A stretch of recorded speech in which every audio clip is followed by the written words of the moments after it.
KBL update na muna tayo at heto nga ang isa sa nakakagulat na pasya ng anyang tungkol sa kanilang player na si Javi. Gusto nilang i-terminate ang kontrata nito dahil raw sa nag-aul siya tapos ayaw pa nila na makita si Javi Gomez sa Jonesca pero ipinagpatuloy pa rin niya ang paglalaro dito. Masasabi lang natin na magulo rin ang anyang sa ngayon at ang matindi pa nga ay magkakampi sina Abando at Javi Gomez sa team ng Strong Group. Parehong naglaro para sa team ng anyang Red Boosters sa KBL. Kailan lang noong niresign nga ng anyang si Javi at ngayon ay ganito ang lumalabas na update. Posible na nagbago ang isip ng anyang si Abando ang kukunin nila kung hindi naman kaya ay may nakita sila na iba pang Pinoy player at posible rin na hindi sila kukuha ng Asian import sa season na ito. Panalo naman ang ating Gilas Women's Basketball Team. Tinalo nila ang team ng Thailand at noong una pa nga parang matatambakan na naman ng pagkalaki ang ating Gilas team pero hindi ito nangyari. Biglang habol ang Gilas sa score at nabaliktad ang sitwasyon. Gilas na ang nagkaroon ng malaking kalamangan noong naubos ang oras sa fourth quarter kontra sa team ng Thailand.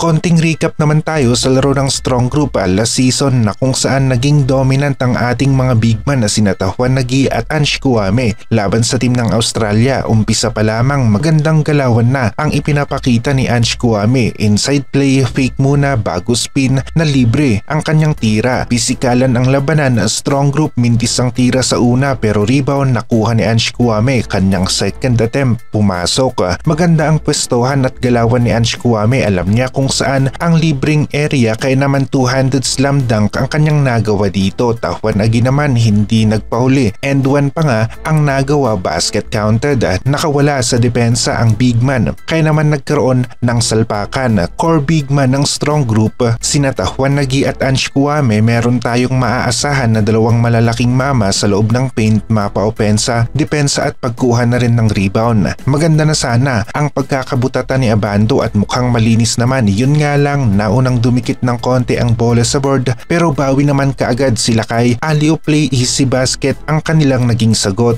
Nakarami nga rin si Ange Kouame kontra sa team ng Australia na dominan niya ang kalabang bigs sa opensa at mas nangibabaw ang kabuang inside plays nilang dalawa ni Juan Nagy at tip in pa nga ang nagawa ni Agi sa play na ito. Kahit saang parte ng basketball court, mapaloob ng paint, high post o low post, tira ni Ange Kouame talagang pumapasok. Ito yung laro na talagang naging dominant si Ange Kouame. Kung sa depensa naman ang usapan, Abando hindi na pinakawalan ang bola, sapul na sapul, butata ang inabot ng kalaban. Isa ito sa magandang laro ng Strong Group last season laban sa team ng Australia at posible na mas matindi pang klase ng laro ang maipakita ng Strong Group ngayong 2025 season habang dinedepensahan nila ang kanilang championship title.